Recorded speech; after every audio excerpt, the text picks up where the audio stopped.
Olá, bom dia, boa tarde, boa noite. Vamos conversar um pouquinho sobre a disciplina de lógica de programação e eu gostaria de conversar com vocês, primeiro mostrando no Moodle onde estamos e o que precisamos estudar. Então vocês estão vendo aqui a tela do Moodle, certo? Da nossa disciplina, e desde o início do semestre já existem alguns arquivos, alguns PDFs de apresentação, onde vocês encontram boa parte do conteúdo desse semestre. O que está aqui não é todo o conteúdo do semestre, mas uma boa parte. Nós já vimos introdução histórico, já vimos esse conjunto de slide de algoritmos, já vimos também aqui fundamentos de programação em C, e o que vamos começar a ver nos próximas videoaulas ou na sala de aula é estrutura de controle de fluxo de seleção, estrutura de repetição e assim por diante. Ok?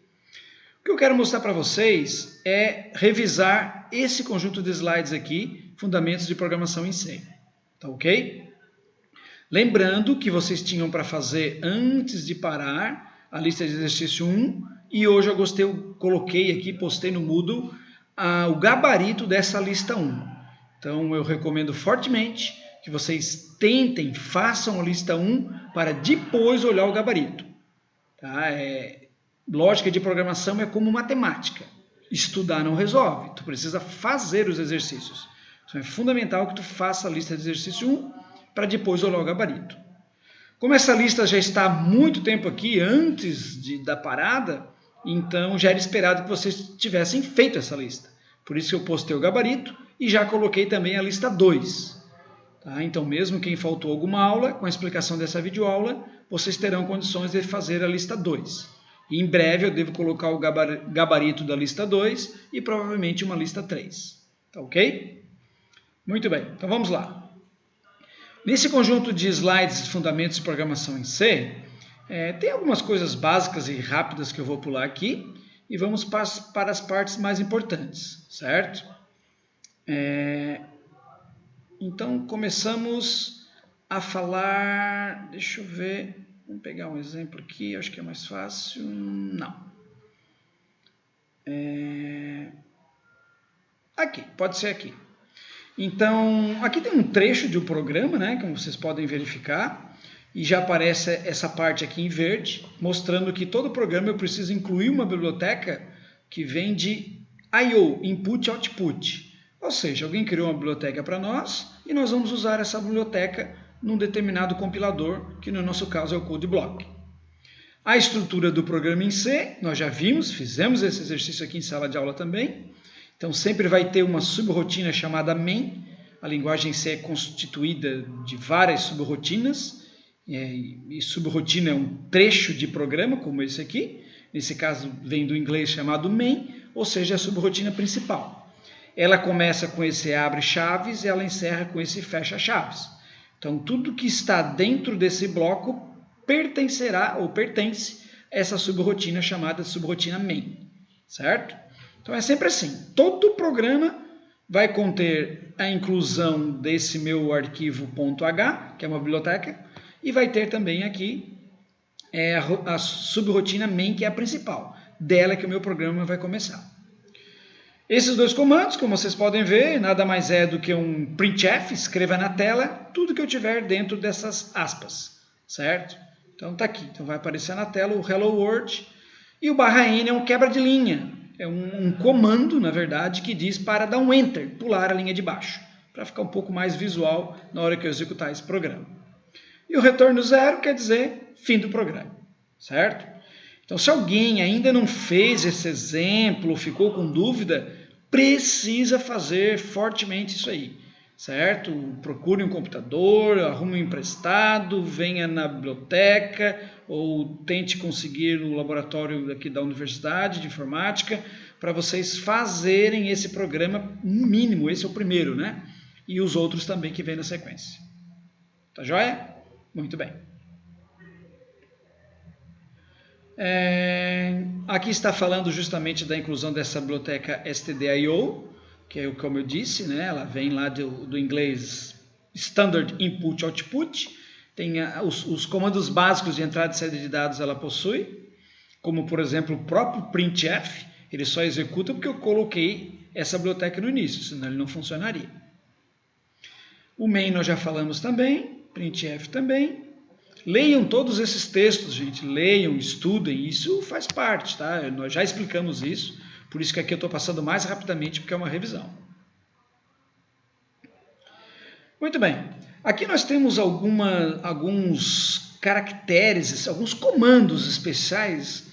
Não posso chamar exatamente de comando, mas é uma diretiva para o meu compilador, dizendo, por exemplo, quando aparecer um /n, significa que não é os caracteres barra e n. Uma instrução que eu quero dar, à máquina, dizendo para ele executar como se fosse um enter, ou seja, ir para uma linha nova da minha programação, certo? Então o que é que o /n faz? Posiciona o cursor da tela no início da próxima linha.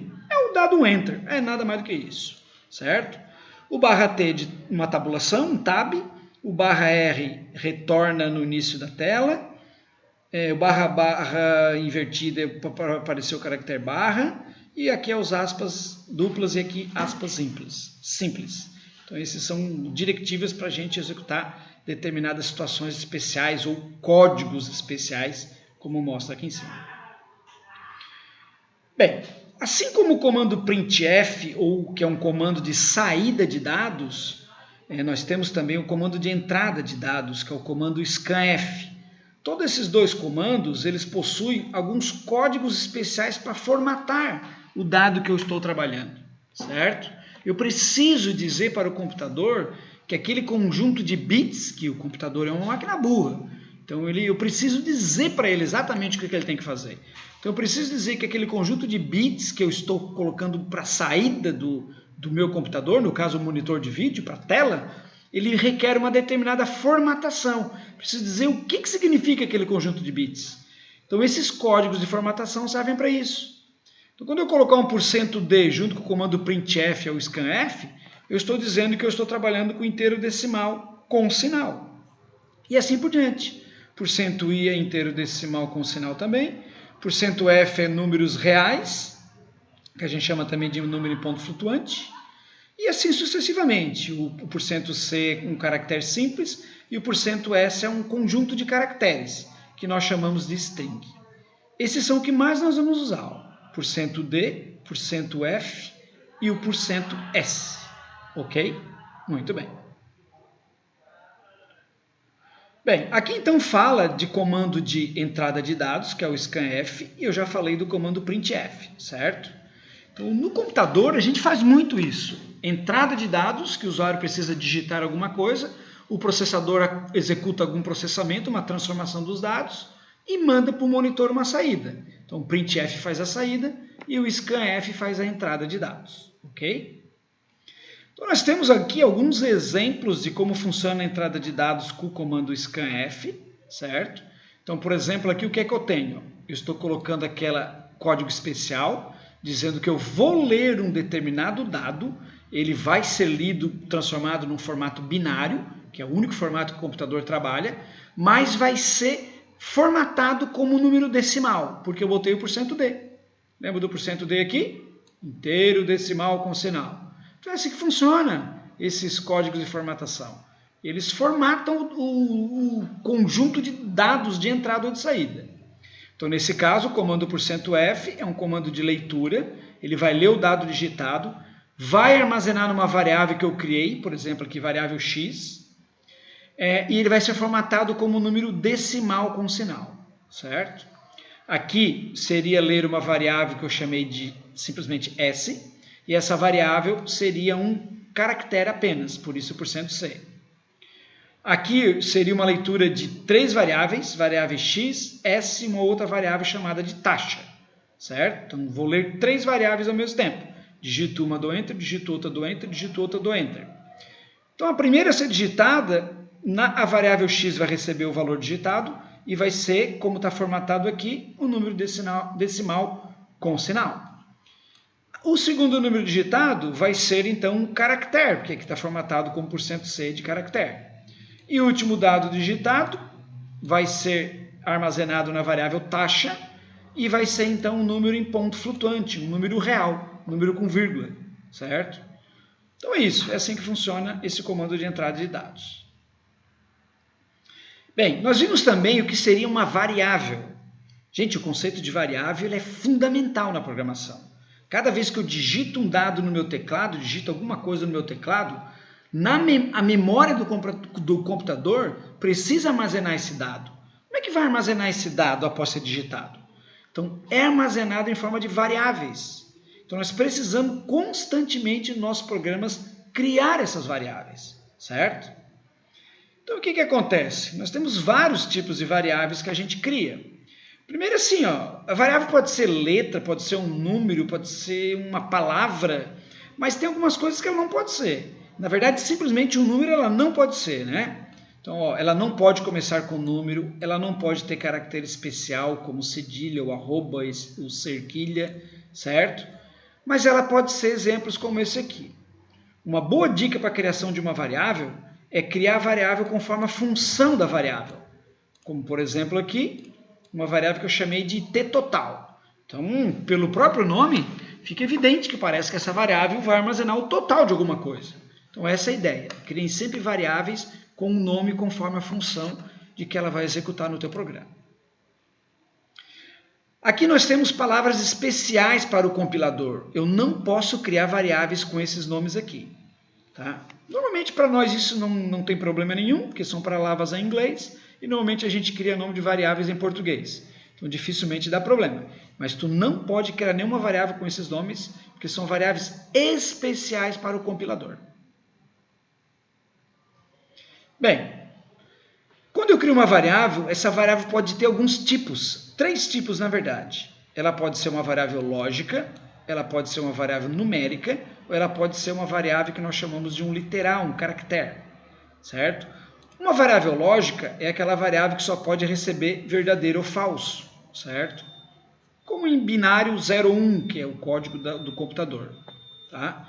Quando for um número, essa variável pode ser um número inteiro, ou ela pode ser um número real, um número em ponto flutuante.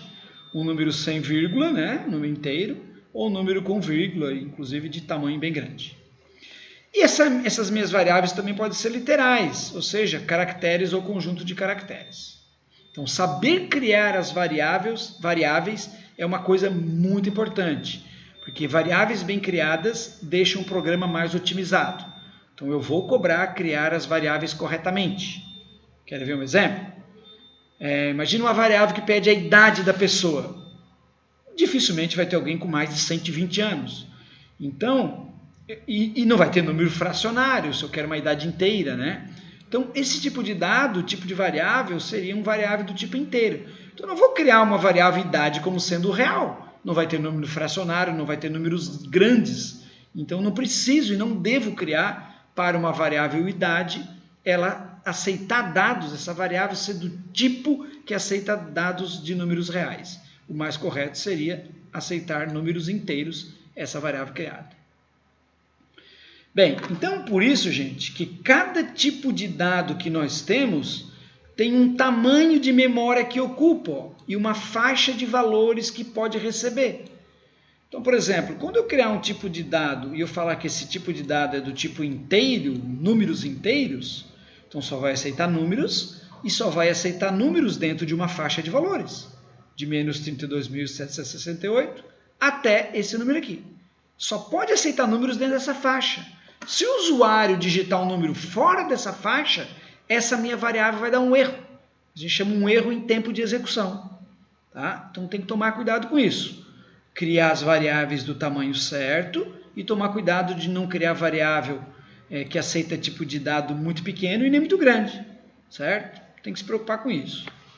Então nós temos um tipo de variável chamado char, que vem de caracteres, tem o tipo de dado inteiro, tem o tipo de dado inteiro longo, que são números inteiros bem longos, tem o tipo de dado float, que é os números reais, números com vírgula e números grandes, e números gigantes, que é o long double.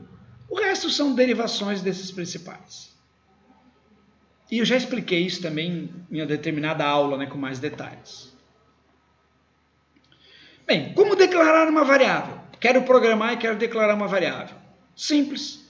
Tu sempre coloca o tipo de dado que essa variável vai receber e dá um nome a ela. Aqui não são bons exemplos, x, y. Na verdade, se for um tipo de dado, como eu quero ler do usuário a idade dele. Então eu diria que é do tipo inteiro e aqui eu colocaria uma variável chamada idade, por exemplo. Certo? Isso seria uma maneira mais correta de criar uma variável. Mas aqui são exemplos simples. Ó. Primeiro vem o tipo de dado, depois o nome da variável. É assim que a gente faz. Primeiro o tipo, depois o identificador ou a variável. Essa é a formatação que a gente usa e aqui são exemplos. Muito bem.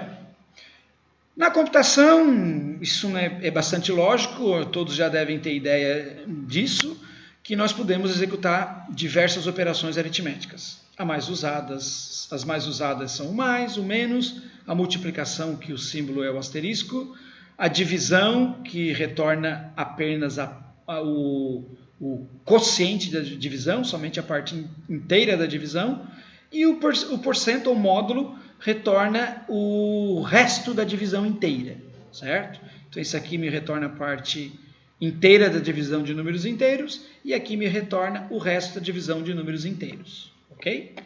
Muito bem. É o que está explicando aqui, que vocês podem ler depois e acompanhar esses exemplos. Nós já vimos isso também em aula. Ó, esse símbolo aqui, então, por exemplo, que retorna o resto da divisão. Então, 7 percentual 4 vai dar como resto 3. Então, se uma variável recebesse o resultado dessa operação de 7 por 104, a resposta seria 3. Tá? Então é isso. Muito bem. Aqui está explicando as ordens de precedência dos cálculos, que é igual na matemática, a multiplicação vem primeiro e depois a soma e subtração, mesma coisa da matemática. Então o uso de parênteses é muito importante. Nós não temos colchetes e chaves. Colchetes e chaves têm outras funções na programação.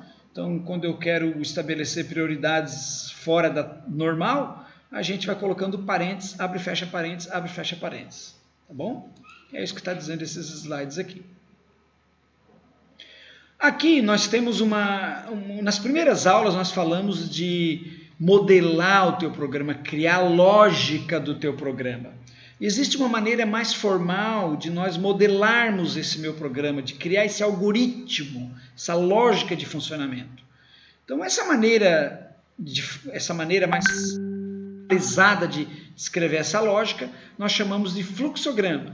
Tá? E para criar esse fluxograma, nós temos alguns símbolos que ajudam a criar esse fluxograma. Então, esse símbolo aqui, por exemplo, é para determinar o início do meu algoritmo, da minha lógica. Esse aqui significa algum cálculo, alguma atribuição de valor. Esse aqui entrada de dados, esse saída de dados e esse aqui significa tomada de decisões. Então, ao longo das aulas, nós vamos começar, antes de ir para o computador, fazer a lógica utilizando fluxogramas, por exemplo. Aqui tem um exemplo simples. Olha só, começo o programa, crio duas variáveis, faço uma operação aritmética, coloco a resposta e termino o programa. Tá? Simples, só para ter ideia. Bem, então o que ficou para vocês fazerem em umas últimas aulas são alguns exercícios como esses aqui. Então, se alguém não fez, gente, eu recomendo fortemente que vocês tentem fazer pelo enunciado primeiro no computador, depois vocês vejam essa resposta aqui e confiram algum erro. Tá? Isso é fortemente recomendado, vocês precisam fazer isso. Eu estou considerando que todos fizeram e vou avançar.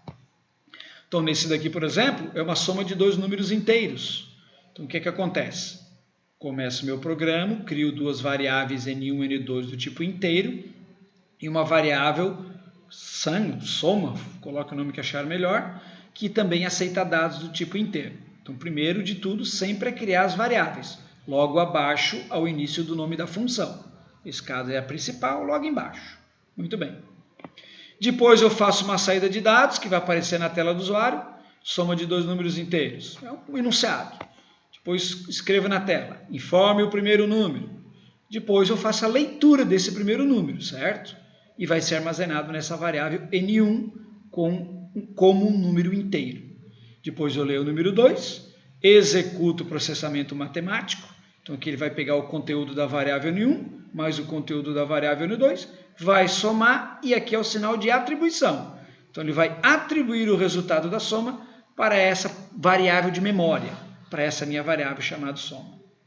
Depois eu uso outro comando de saída de dados, que vai aparecer na tela, o resultado do programa, e outro comando de saída de dados que diz soma é igual ao conteúdo dessa variável. Então aqui tem alguma pegadinha não é bem uma pegadinha, é a sintaxe, como nós chamamos, é a maneira de escrever o programa, que diz que se essa variável é do tipo inteiro, eu preciso usar aquele código de formatação. Poderia ser %d ou %i, para dizer que essa variável é do tipo inteira. Aí vai aparecer, não vai dar erro, vai funcionar muito bem. Então essa é a lógica de funcionamento dos programas, que não é nenhuma novidade, nós vimos isso aqui em aula. Isso aqui é apenas uma revisão. Tá? Depois tem mais um exemplo, onde é feito primeiro o algoritmo também, depois vocês devem fazer o programa e depois conferir aqui. Depois tem um outro exercício, que é a soma de 4 números inteiros, está aqui o fluxograma também primeiro e o algoritmo, depois o exemplo. Não olhem, não estudem apenas, tentem fazer, programação precisa fazer, certo? E por último é para calcular uma média aritmética. Então aqui também está o fluxograma já pronto, novamente tentem fazer, depois olhem aqui e aqui o programa. Tá bom, gente? Ainda tem mais um que é da média ponderada, onde é o mesmo processo. Aqui está o fluxograma e aqui está o programa resolvido. Tá bom? Com isso, então, encerramos essa revisão, encerramos essa videoaula e até a próxima. Obrigado.